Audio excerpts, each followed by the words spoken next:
श्रीनगर में सैनिकों को संबोधन करते हुए पाकिस्तान पर जमकर बरसे रक्षा मंत्री राजनाथ सिंह।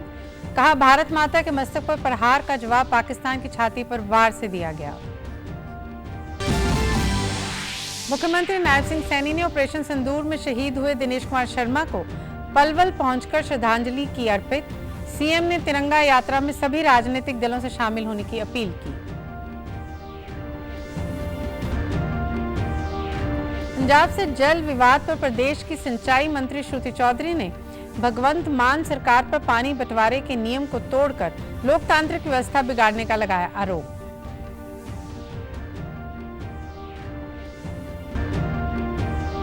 और मुख्यमंत्री नायब सिंह सैनी ने 25 नव नियुक्त बीडीपीओ को सौंपे नियुक्ति पत्र।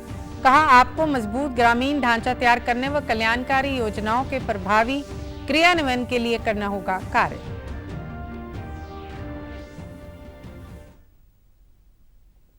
नमस्कार, मैं गीतू गुलाटी। अब समाचार विस्तार से।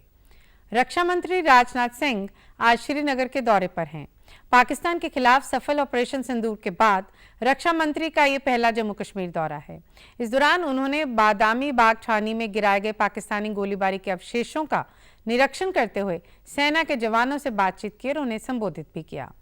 रक्षा मंत्री राजनाथ सिंह ने देश के शहीदों को नमन करते हुए कहा है कि ऑपरेशन सिंदूर भारत के आतंकवाद के खिलाफ सबसे बड़ी ऐतिहासिक कार्रवाई है। आतंक के खिलाफ पीएम ने 2 टूक शब्दों में भारत को दुनिया को स्पष्ट संदेश दिया है कि एक साथ आतंक और बातचीत नहीं चलेगी। उन्होंने कहा कि ऑपरेशन सिंदूर में भी भारत ने दिखा दिया है कि आतंक और बातचीत एक साथ नहीं चलेगी।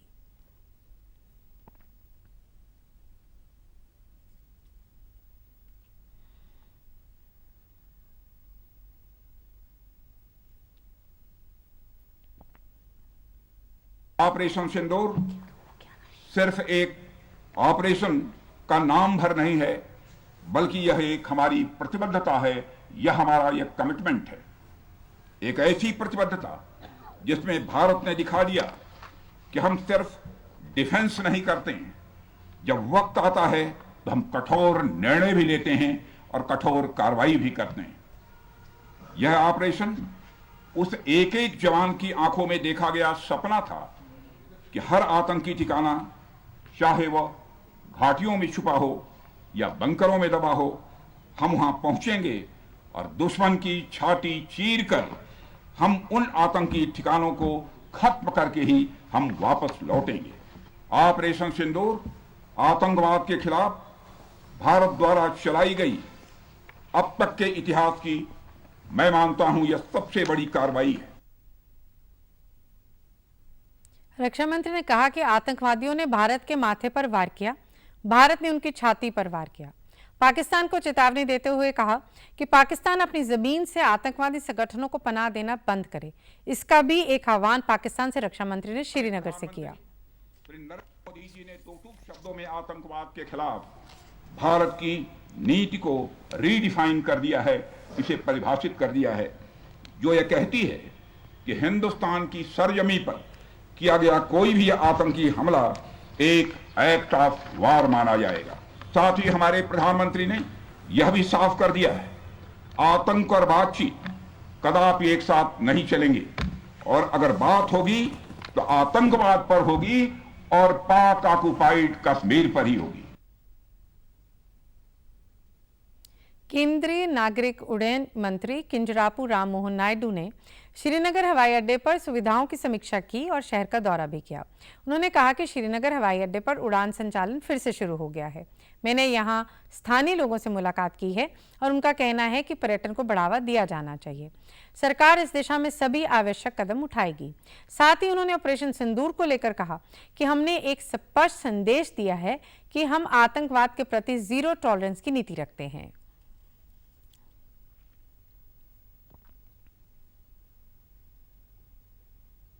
सारे ऑपरेशंस अभी बिल्कुल साथ में हैं। मैं अभी लोकल से भी बात किया मैंने, और काफ़ी उत्साह के साथ वो भी हैं कि जितना जल्दी हो सके टूरिज्म को वापस बढ़ाना है, और सरकार इसके तहत जो भी कदम उठाने हैं सब उठाएगी। ऑपरेशन सिंदूर एक आज इस संदर्भ में ही नहीं, बट भारत के इतिहास में एक इतना बड़ा डिसीजन रहेगा, और सबको इतना गर्व हो रहा है जिस तरह से हमारे सेना ने मुंहतोड़ जवाब दिया और जिस तरह से ऑपरेशन सिंदूर से हमने जीत को भी हासिल किया। पर आज हम देख रहे हैं कि भारत के कोने कोने में, हर गांव में इसका हमें देखने को मिल रहा है कि सभी आर्मी के साथ खड़ी है और सभी भारत पूरे एक साथ खड़ी है। और हमने पूरे दुनिया को ये मैसेज दे दिया कि आतंकवाद के केस में भारत का टॉलरेंस 0 है। उधर ऑपरेशन सिंदूर के बाद सेना की ओर से आतंक पर प्रहार लगातार जारी है। जम्मू कश्मीर के त्राल में सुरक्षा बलों और आतंकियों के बीच मुठभेड़ में 3 आतंकवादी मारे गए। इलाके में आतंकवादियों के छिपे होने की खबर के बाद भारतीय सेना बलों ने कार्रवाई की। इससे पहले संदिग्ध गतिविधियों के बारे में विशेष इनपुट मिलने के बाद कड़ी घेराबंदी की गई थी। तलाशी के दौरान सुरक्षा बलों पर भारी गोलाबारी हुई, जिसके बाद गोलीबारी शुरू हो गई। सुरक्षा बलों ने इलाके की घेराबंदी कर दी।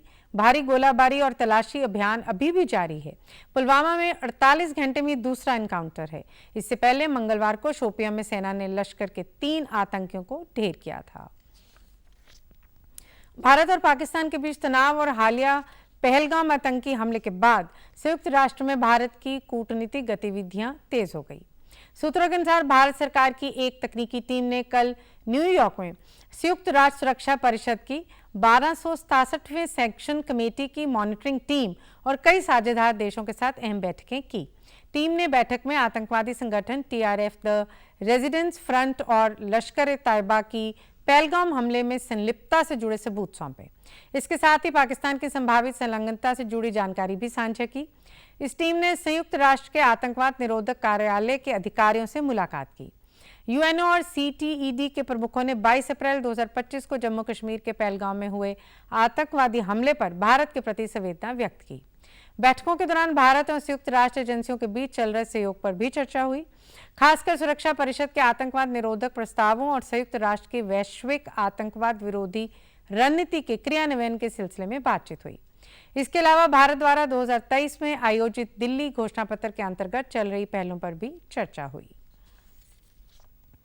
मुख्यमंत्री नायब सिंह सैनी ने आज पलवल के गांव नंगला मोहम्मदपुर गुलावत पहुंचकर ऑपरेशन सिंदूर में शहीद हुए लांस नायक दिनेश शर्मा को भावभीनी श्रद्धांजलि अर्पित की। इस अवसर पर केंद्रीय सहकारिता मंत्री कृष्णपाल गुर्जर, खेल राज्य मंत्री गौरव गौतम सहित अन्य गणमान्य भी मौजूद रहे। गौरतलब है कि लांस नायक दिनेश शर्मा जम्मू कश्मीर के पुंछ स्थित नियंत्रण रेखा पर तैनात थे। पाकिस्तानी सेना के सीजफायर उल्लंघन में हुई गोलाबारी में दिनेश शहीद हो गए थे। मुख्यमंत्री ने कहा कि शहीद दिनेश ने भारत मां की रक्षा करते हुए अपने प्राणों की आहुति दी। आज उनके परिजनों से मिलकर उन्हें सांत्वना दिया है। दुख की इस घड़ी में केंद्र एवं राज्य सरकार पूर्ण रूप से परिवार के साथ खड़ी है। उन्होंने कहा कि प्रधानमंत्री ने राष्ट्र को संबोधित करते हुए कहा है कि इस समय युद्ध का नहीं है, लेकिन आतंकवाद को पनपने नहीं दिया जाएगा। कर्नल सोफिया कुरैशी और विंग कमांडर व्योमिका सिंह ने ऑपरेशन सिंदूर को लेकर ब्रीफिंग की, जो कि हमारे लिए गर्व की बात है। हमें अपनी बेटियों पर नाज है।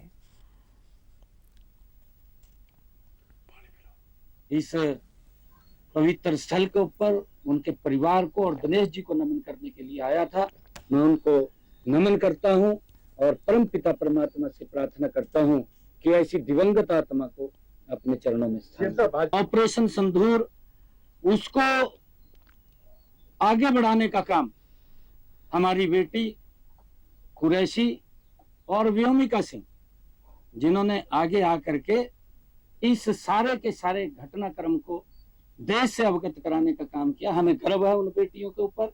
और जो ये ऑपरेशन सिंदूर हुआ है, इससे हमने पाकिस्तान ने जो कुकृत्य किया था उसका जवाब देने का काम इस ऑपरेशन सिंदूर के माध्यम से किया। मुख्यमंत्री ने कहा कि सेना के शौर्य को नमन करने के लिए निकाली जा रही तिरंगा शौर्य सम्मान यात्रा में सभी राजनीतिक दलों को शामिल होना चाहिए।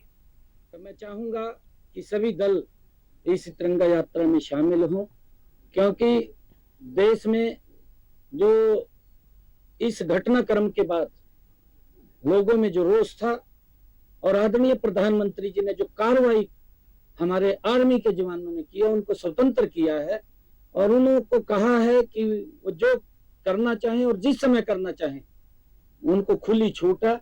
आर्मी को खुली छूट दी गई और उन्होंने पाकिस्तान की सरजमी के ऊपर जाकर के उन आतंकवादी अड्डों को नेस्तनाबूद करने का काम किया है। वहीं कांग्रेस सांसद दीपेंद्र सिंह हुड्डा, हरियाणा कांग्रेस के प्रदेशाध्यक्ष उदय भान व वरिष्ठ नेता करण दलाल ने भी ऑपरेशन सिंदूर के दौरान पाकिस्तानी गोलीबारी में अपना सर्वोच्च बलिदान देने वाले शहीद लांस नायक दिनेश शर्मा के घर पहुंचकर श्रद्धांजलि अर्पित की और परिवार का ढांढस बंधाया। दीपेंद्र हुड्डा ने कहा कि हमें दिनेश की शहादत पर गर्व है। बलिदान दिया, ऐसा हमारा एक बेटा, भारतवर्ष का बेटा, हरियाणा का बेटा शहीद दिनेश शर्मा, अपने भाई को हम श्रद्धांजलि देते हैं। ईश्वर से प्रार्थना करते हैं कि ईश्वर अपने श्री चरणों में शहीद दिनेश की आत्मा को स्थान दे और इस परिवार को, परिजनों को और सबको इस दुख की घड़ी का सामना करने का साहस दे। पंजाब बॉर्डर पर तैनात चरखी दादरी जिले के गांव समसपुर निवासी मनोज फोगाट शहीद हो गए। मुख्यमंत्री नायब सिंह सैनी ने उन्हें श्रद्धांजलि अर्पित करते हुए कहा कि मनोज देश की सेवा करते हुए वीर गति को प्राप्त हो गए।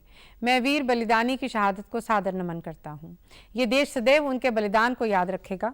मैं शहीद के परिवारजनों के प्रति गहरी संवेदनाएं व्यक्त करता हूं। प्रभु दिवंगत आत्मा को शांति प्रदान करें। कांग्रेस के वरिष्ठ नेता भूपेंद्र सिंह हुड्डा ने भी मनोज की शहादत को नमन किया। उन्होंने कहा कि देश की सुरक्षा का कर्तव्य निभाते हुए मनोज की शहादत की खबर बेहद दुखद है। दुख की घड़ी में शहीद के परिवार के प्रति गहरी संवेदनाएं प्रकट करता हूं। वहीं जसपा नेता दुष्यंत चौटाला ने भी मनोज को श्रद्धांजलि अर्पित करते हुए कहा कि मनोज ने देश सेवा में अपने प्राणों की आहुति दी है। उनका बलिदान हमें गर्व के साथ साथ गहन शोक में डुबो गया है। हम उनके परिवार के प्रति गहरी संवेदना व्यक्त करते हैं और ईश्वर से प्रार्थना करते हैं कि उन्हें उनकी आत्मा को शांति प्रदान करे। प्रदेश की सिंचाई मंत्री श्रुति चौधरी ने पंजाब द्वारा हरियाणा का पानी रोकने पर कहा है कि भगवंत मान की गैर जिम्मेदार सरकार ने पानी बंटवारे के नियम को तोड़कर लोकतांत्रिक सिस्टम बिगाड़ा है। भिवानी में लोगों की समस्याएं सुनने के उपरांत पत्रकारों से बातचीत में उन्होंने कहा कि हरियाणा सरकार कार्रवाई कर रही है। कुछ ही दिनों में हरियाणा को उसके हक का पानी मिलना शुरू हो जाएगा। वहीं इस मामले को लेकर कल पंजाब व हरियाणा हाईकोर्ट में सुनवाई हुई जहां हरियाणा के पक्ष को पुरजोर तरीके से रखा गया। मामले की अगली सुनवाई 20 मई को होगी। भगवंत मान जी ने, आम आदमी पार्टी की जो सरकार है, एक बेहद गैर जिम्मेवार सरकार है और उन्होंने ये काम किया, एक लोकतंत्र व्यवस्था को ख़राब करने का काम किया, जहाँ पे सारी की सारी स्टेट्स शेयर करती हैं पानी। और आज वो कह रहे हैं कि पानी की कोई कमी नहीं है हरियाणा में। आप देखिए कि पीने के पानी की कितनी दिक्कतें लोगों को आ रही हैं। आज भी मैं गांव दक्षिण हरियाणा का क्षेत्र से हम लोग ताल्लुक़ रखते हैं और आज भी मैं कितने गांव में गई और वहाँ पे टैंकर भेजने की अब नौबत आ गई है। सरकार पूर्ण रूप से तैयार है और कमी नहीं आने देंगे। ये आगे सिर्फ 8-10 दिन की बात है, क्योंकि 21 तारीख से तो वो नई अकाउंटिंग शुरू हो जाएगी और भाखड़ा का पानी फिर से उसी मात्रा में शुरू हो जाएगा। वहीं ऑपरेशन सिंदूर को लेकर श्रुति चौधरी ने कहा कि ये भावनात्मक ऑपरेशन था, जिसके तहत पीएम मोदी के मजबूत नेतृत्व में हमारी सेना ने पाक में घुसकर आतंकियों को खत्म किया। उन्होंने कर्नल सोफिया कुरैशी और विंग कमांडर व्योमिका सिंह की खास तौर पर प्रशंसा करते हुए कहा कि दोनों अधिकारियों ने बड़ी ही बहादुरी का परिचय दिया है। पाकिस्तान के अंदर घुसकर और आतंकियों का खात्मा करने का काम किया और आप देखिए कि किस भावनात्मक रूप से इस ऑपरेशन का नाम रखा गया। मैं माननीय प्रधानमंत्री जी का बहुत धन्यवाद करती हूँ कि उन्होंने हमारे देश को बहुत मजबूत नेतृत्व देने का काम किया है। चाहे आप देखिए कि ऑपरेशन सिंदूर को किस तरीके से लॉन्च किया, किस प्रकार से दुनिया के सामने उसको पेश किया, जहाँ हमारे 2 बहुत काबिल महिलाओं ने उसका नेतृत्व किया, लोगों को बताया कि किस प्रकार से ऑपरेशन की ब्रीफिंग दी, दुनिया को बताया। हमारे इतिहास में हमेशा ये चीज़ याद रखी जाएगी। उधर प्रदेश के कैबिनेट मंत्री रणबीर सिंह गंगवा ने पंजाब के साथ चल रहे जल विवाद पर प्रतिक्रिया देते हुए कहा कि पंजाब सरकार इस मुद्दे पर ओछी राजनीति कर रही है। चंडीगढ़ में आज उन्होंने कहा कि भाखड़ा डैम की पानी की उपलब्धता के आधार पर बीबीएमबी फैसला करता है कि किस राज्य को कितना पानी देना है। हरियाणा सिर्फ अपने हिस्से का पानी मांग रहा है। प्रदेश में पीने के पानी की कमी हो रही है और कई जल स्रोत सूख गए हैं।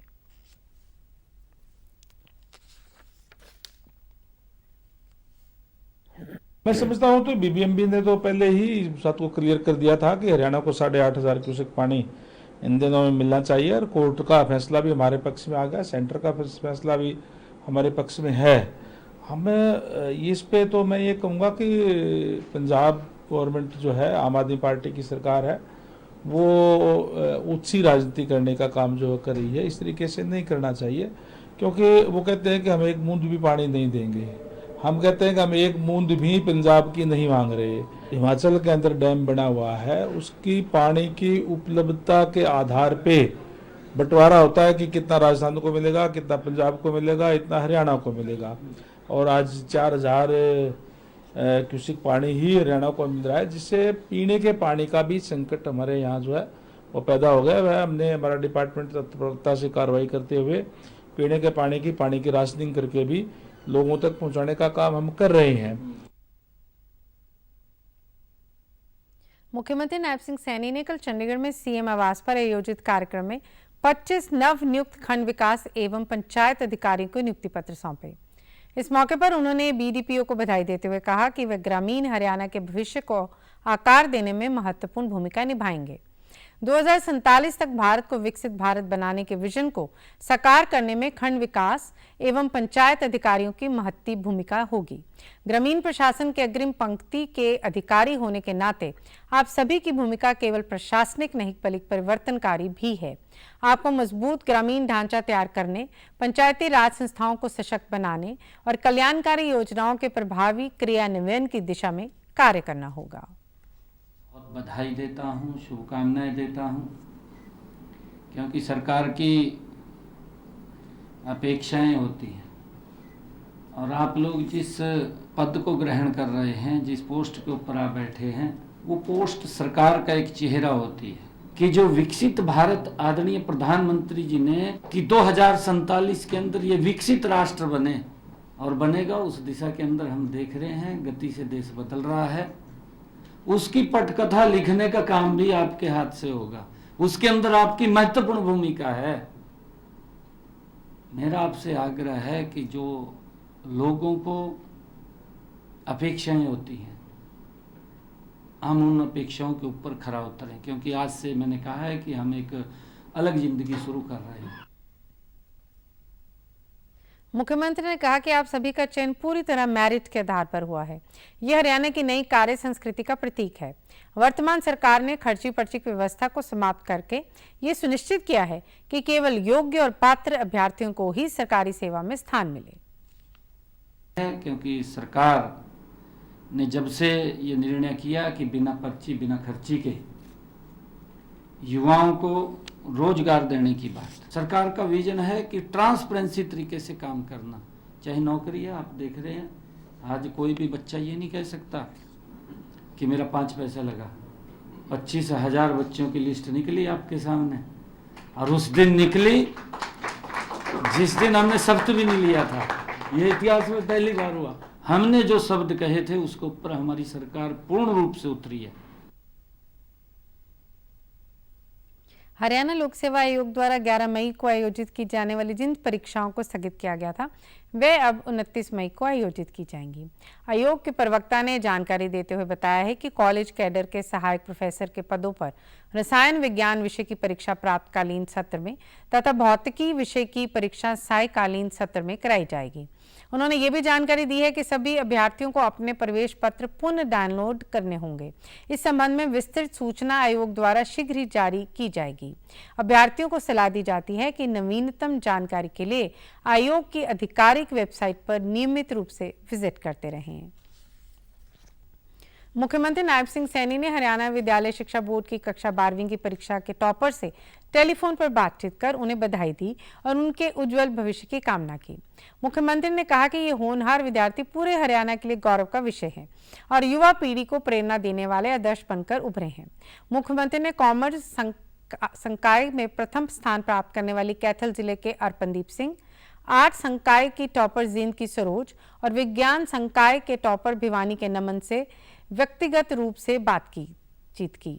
उन्होंने तीनों विद्यार्थियों की मेहनत, लगन, अनुशासन की सराहना करते हुए कहा कि ये सफलता उनके आत्मविश्वास, परिवार के सहयोग और शिक्षकों के मार्गदर्शन का प्रतिफल है। प्रदेश के विद्यार्थी देश भर में अपनी प्रतिभा का परचम लहरा रहे हैं। ये हमारे लिए गर्व का विषय है। सरकार प्रतिभाशाली छात्रों को आगे बढ़ाने के लिए हर संभव सहयोग दे रही है और आगे भी देती रहेगी। उन्होंने विद्यार्थियों के माता पिता और शिक्षकों को भी बधाई देते हुए कहा कि बच्चों की सफलता में उनका समर्पण और प्रोत्साहन भी उतना ही महत्वपूर्ण है। सीएम ने सभी विद्यार्थियों से आह्वान किया कि वे इसी तरह कड़ी मेहनत जारी रखें और देश के विकास में अपना योगदान दें। केंद्रीय माध्यमिक शिक्षा बोर्ड द्वारा जारी 10वीं कक्षा के परिणाम में पंचकुला की सृष्टि ने देश भर में प्रथम स्थान प्राप्त किया। उन्होंने 600 में से 600 अंक प्राप्त कर ये उपलब्धि हासिल की। सृष्टि ने बेहतर परिणाम के लिए अपने माता पिता व अध्यापकों को श्रेय देते हुए कहा कि मुझे उम्मीद नहीं थी कि मेरा इतना अच्छा परिणाम आएगा। मैंने स्वयं घर पर ही पढ़ाई की। मेरे अभिभावकों ने पढ़ाई के लिए मुझ पर कभी दबाव नहीं बनाया। सोशल मीडिया के प्रयोग को लेकर सृष्टि ने कहा कि अगर सोशल मीडिया का सकारात्मक रूप से यूज किया जाए तो इससे बेहतर कोई विकल्प नहीं है।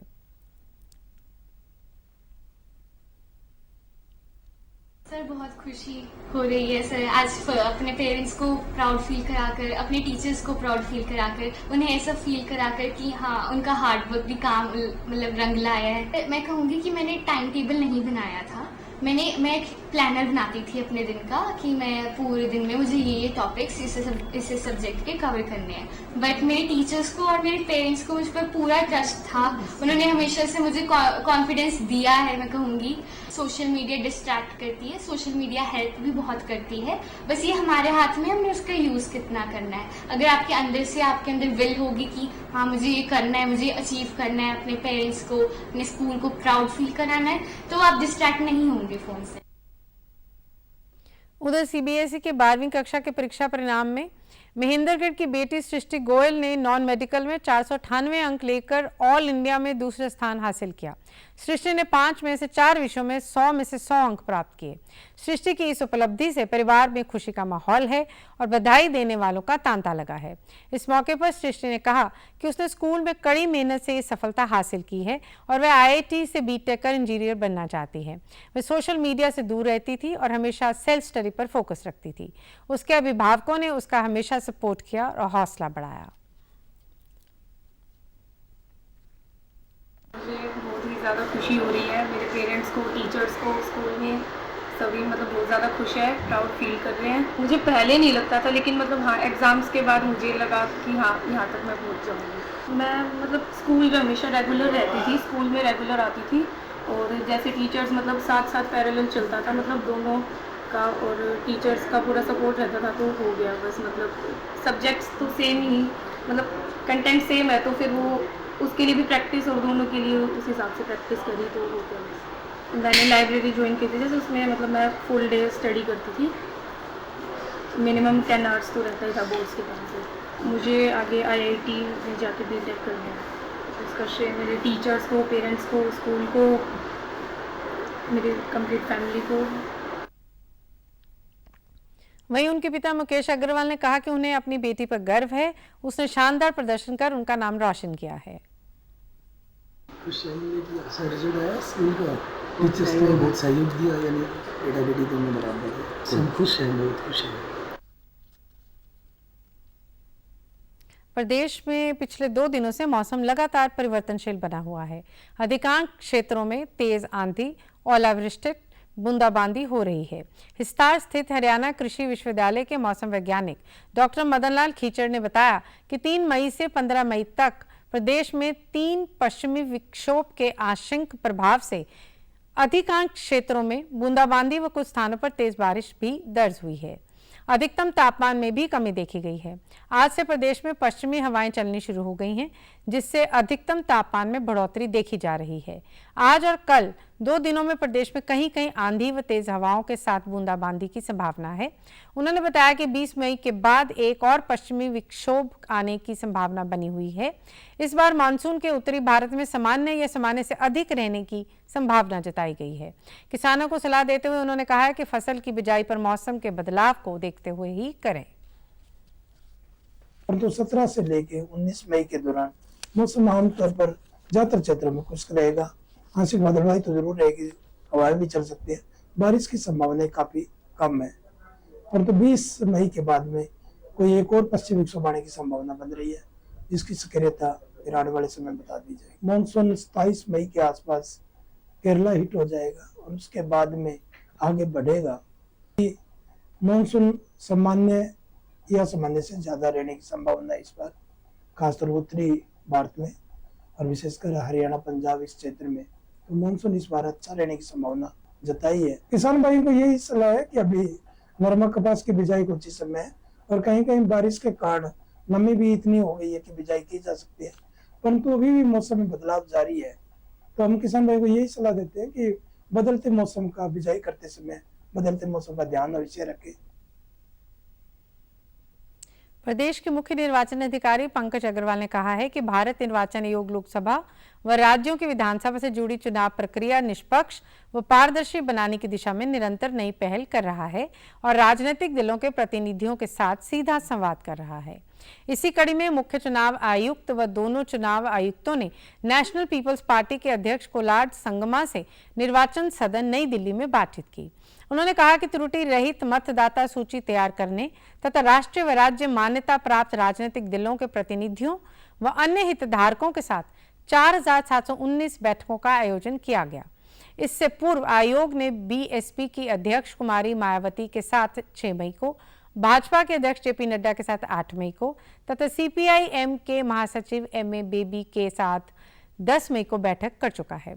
उन्होंने बताया कि इन बैठकों में 40 बैठकें मुख्य निर्वाचन अधिकारी मुख्य अधिकारी कार्यालय द्वारा, 800 बैठकें जिला निर्वाचन अधिकारियों द्वारा तथा 3839 चुनाव पंजीयन अधिकारियों द्वारा ली गई। इन बैठकों में विभिन्न राजनीतिक दलों के 28,000 से अधिक प्रतिनिधियों ने भाग लिया। आयोग की इस पहल का मुख्य उद्देश्य चुनाव प्रक्रिया को वर्तमान लीगल फ्रेमवर्क में सभी स्टेक होल्डर के साथ और अधिक सशक्त करना है।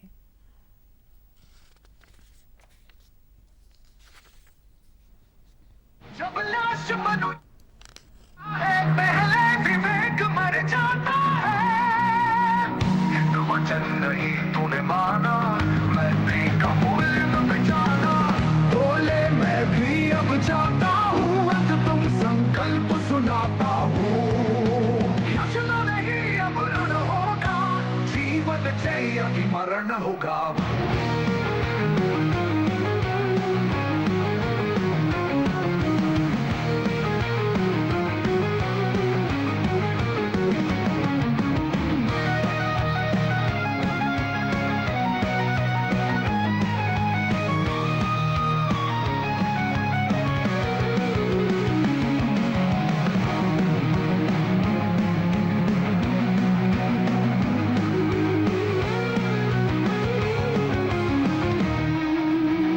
जब नाश मनुज पर छाता है, पहले विवेक मर जाता है,